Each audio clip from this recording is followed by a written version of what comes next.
The Gift of the Magi, written by O. Henry or William Sidney Porter.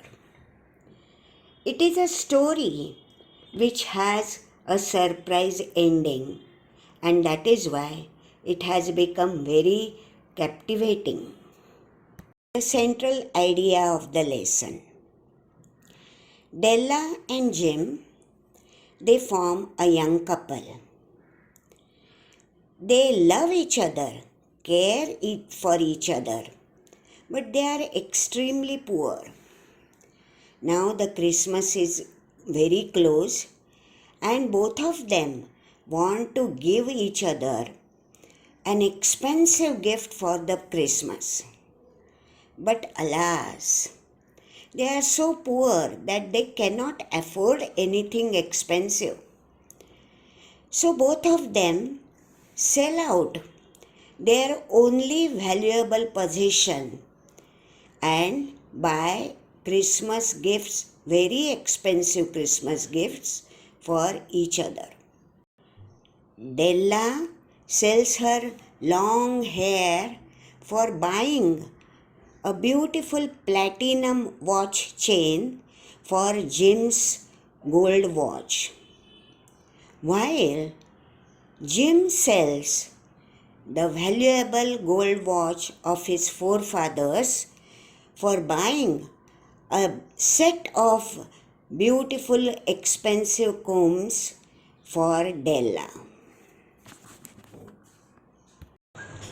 Therefore, though the expensive gifts are not useful for each one of them at present, the gifts indicate the depth of extreme love and sacrifice on their part. Now, students, let us read the lesson and side by side understand the meanings of difficult words. The Gift of the Magi. $1.87. That was all. And 60 cents of it was in pennies. Pennies saved 1 and 2 at a time by bulldozing the grocer and the vegetable man and the butcher until one's cheeks burned with the silent imputation of parsimony that such close dealing implied. 3 times Della counted it.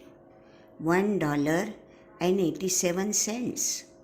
And the next day would be Christmas.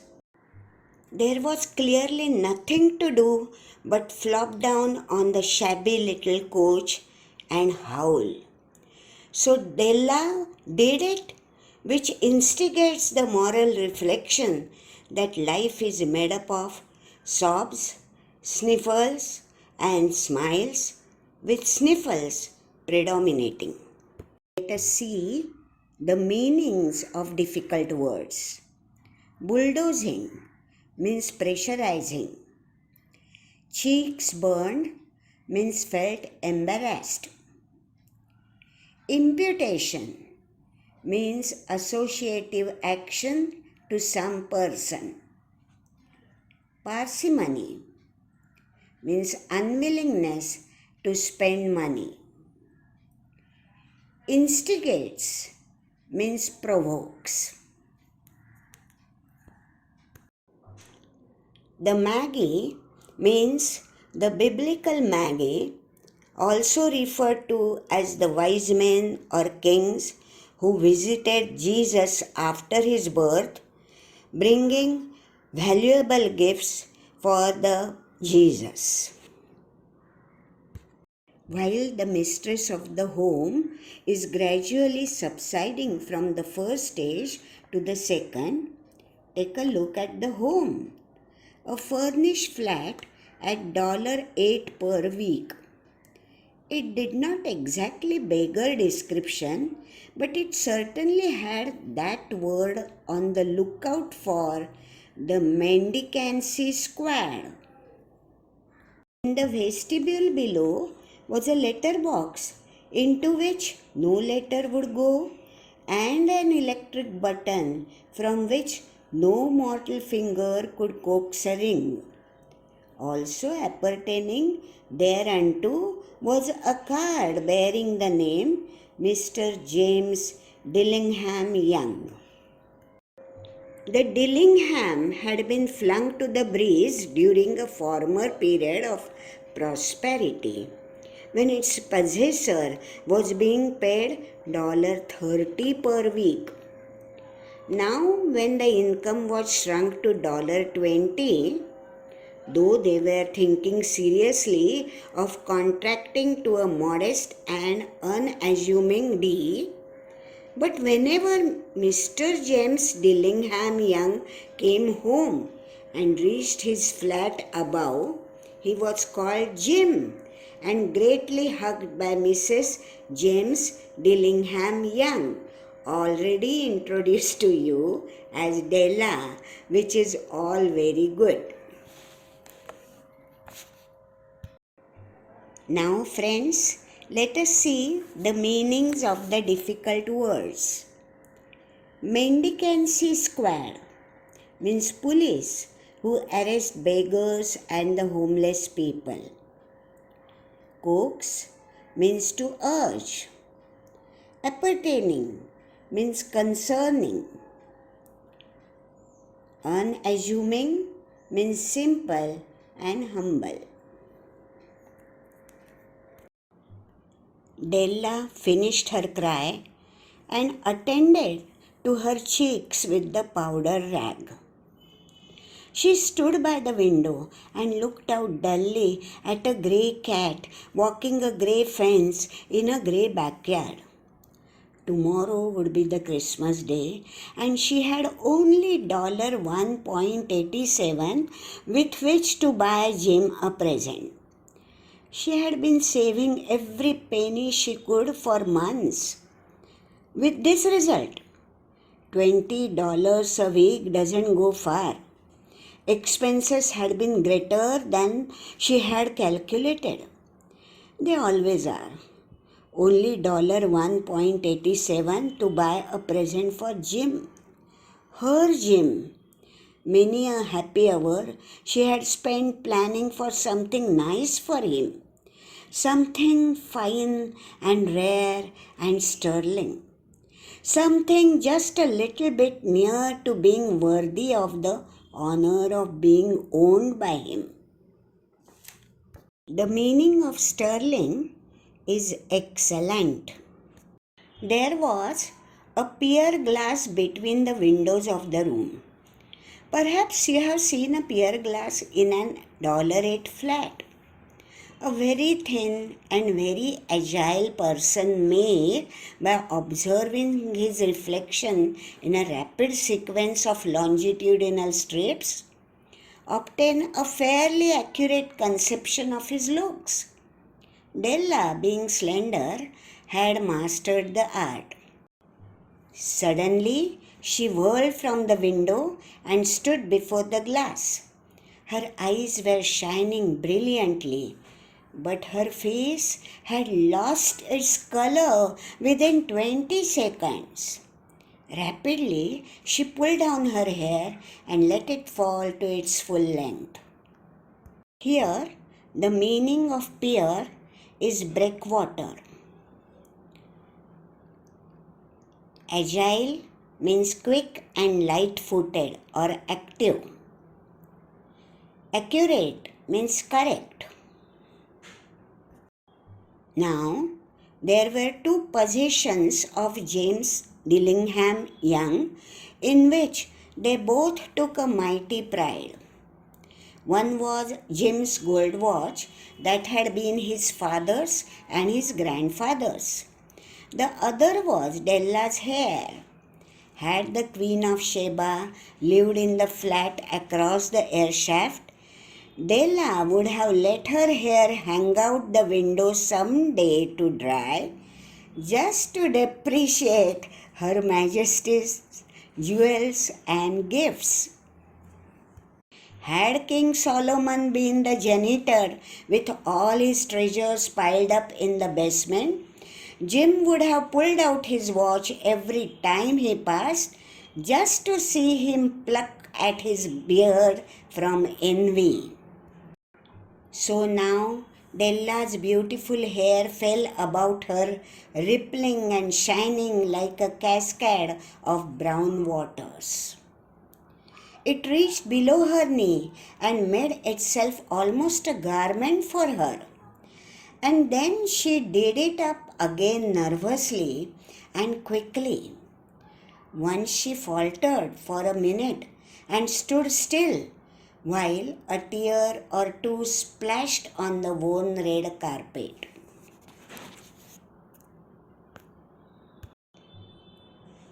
Here, depreciate means gradually diminish or lessen value. Basement means the floor of a building which is partly or entirely below ground level.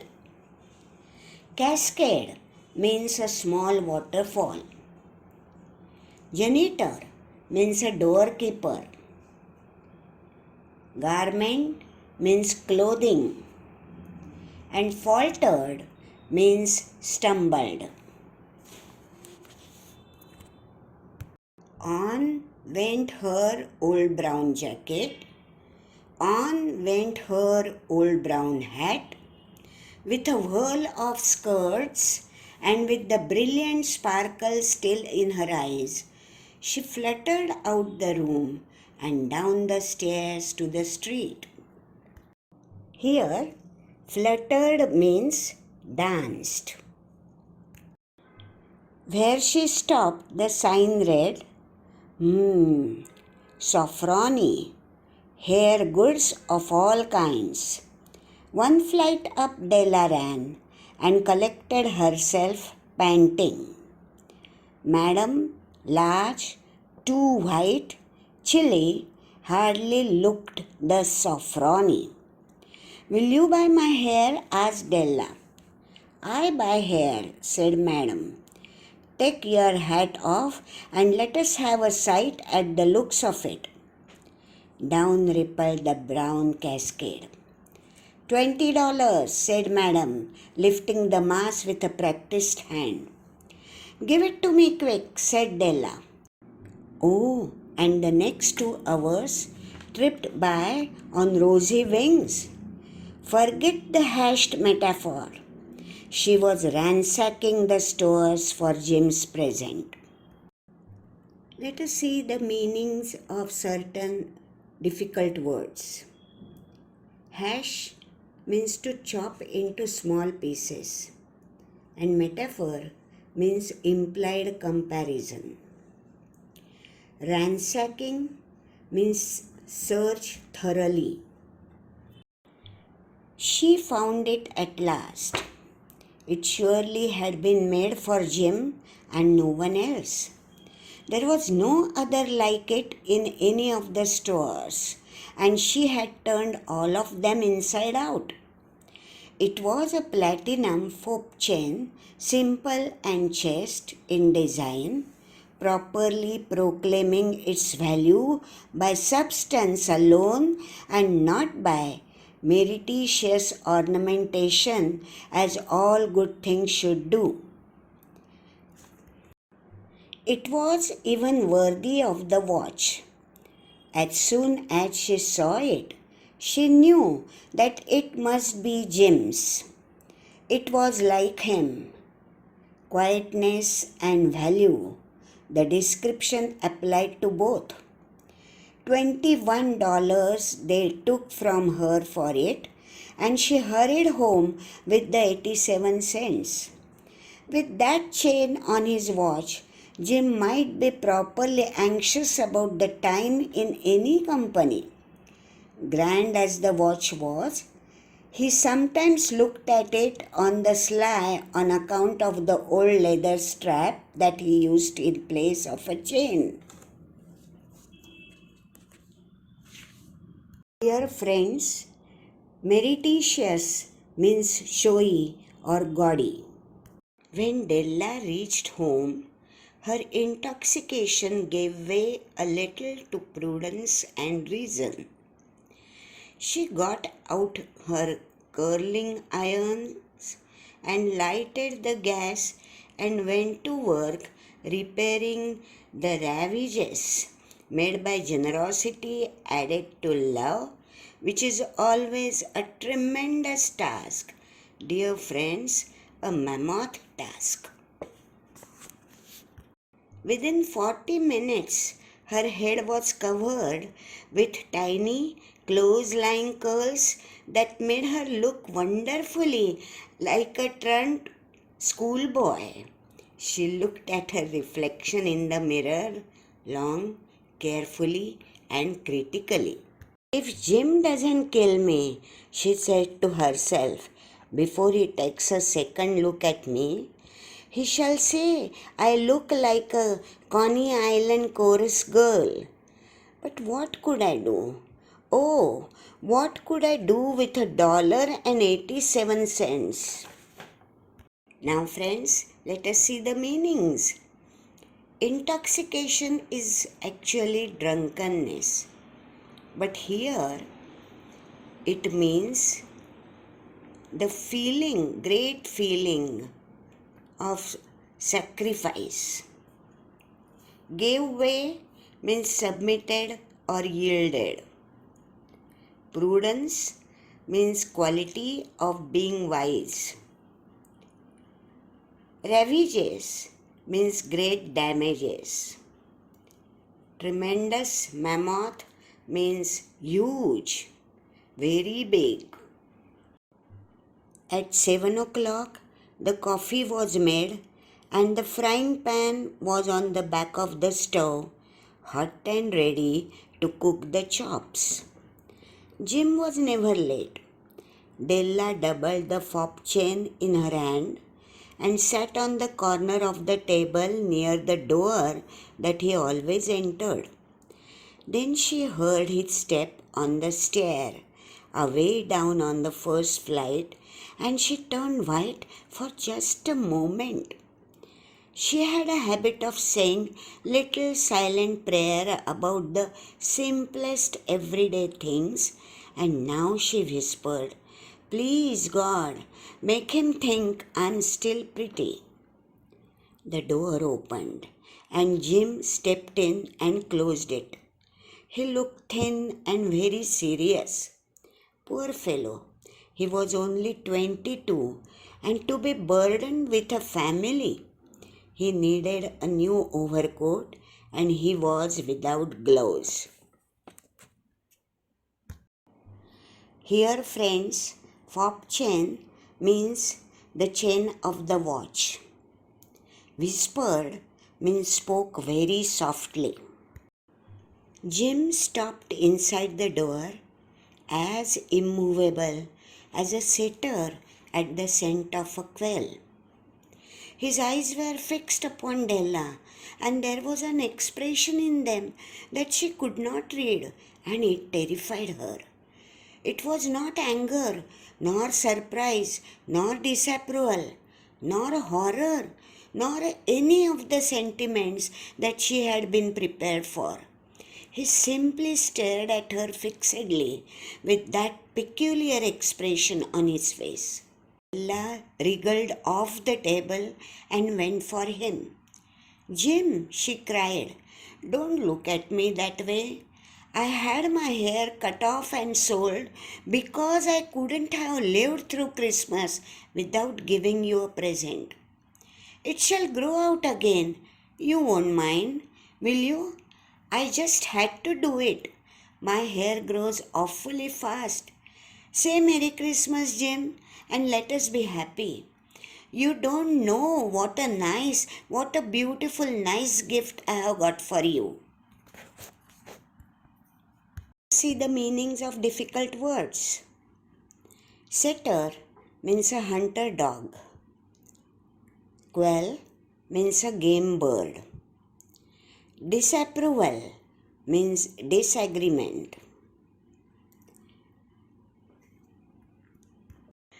"You have cut off your hair?" asked Jim laboriously, as if he had not arrived at that patent fact.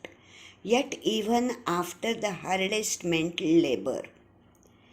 Cut it off and sold it, said Della. Don't you like me just as well anyhow? I am me without my hair, aren't I? Jim looked about the room curiously. You say your hair is gone? He said with an air almost of idiocy. You needn't look for it, said Della. It is sold. I tell you, sold and gone too. It's Christmas Eve, boy. Be good to me, for it went for you. Maybe the hairs of my head were numbered, she went on with a sudden serious sweetness. But nobody could ever count my love for you. Shall I put the chops on, Jim?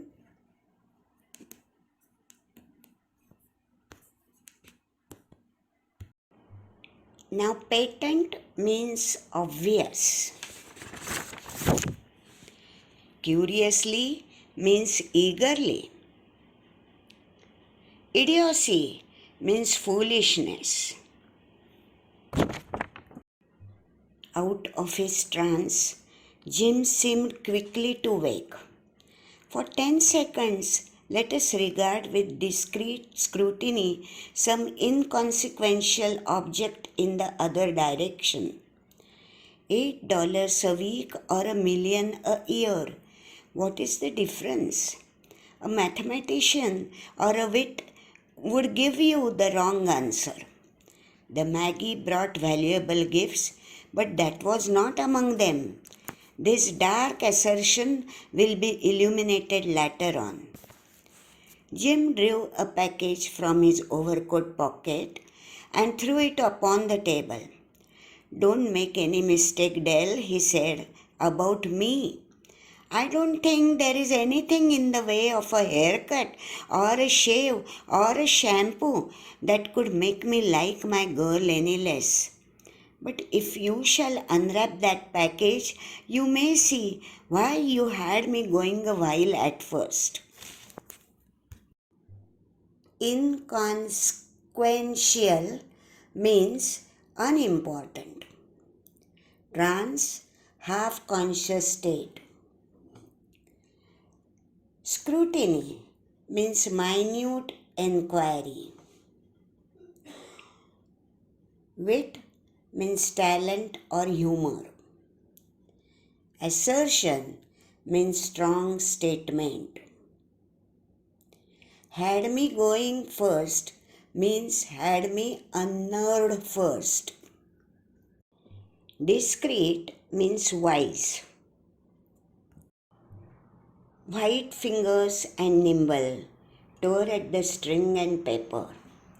And then an ecstatic scream of joy, and then, alas, a quick feminine change to hysterical tears and wails, necessitating the immediate employment of all the comforting powers of the lord of the flat.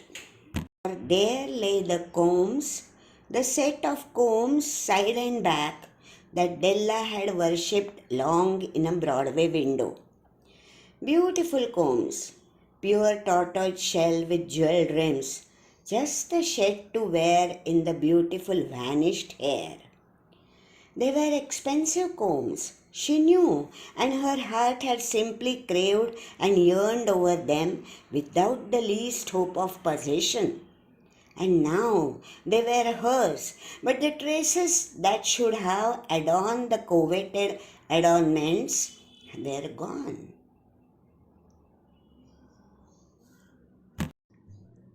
But she hugged them to her bosom, and at length she was able to look up with dim eyes and a smile and say, "My hair grows so fast, Jim." And friends, now the meanings. Ecstatic means very joyful. Wails means mournful sounds. Coveted means sought after. Crave and yearn means to desire earnestly. And bosom means chest. And then Della leaped up like a little singed cat and cried, "Oh, oh!" Jim had not yet seen his beautiful present. She held it out to him eagerly upon her open palm. The dull, precious metal seemed to flash with a reflection of her bright and ardent spirit. "Isn't it a dandy, Jim? I hunted all over town to find it. You shall have to look at the time 100 times a day now. Give me your watch. I want to see how it looks on it." Instead of obeying, Jim tumbled down on the couch and put his hands under the back of his head and smiled. "Dell," said he, "let us put our Christmas presents away and keep them a while. They are too nice to use just at present. I sold the watch to get the money to buy your combs. And now, suppose you put the chops on."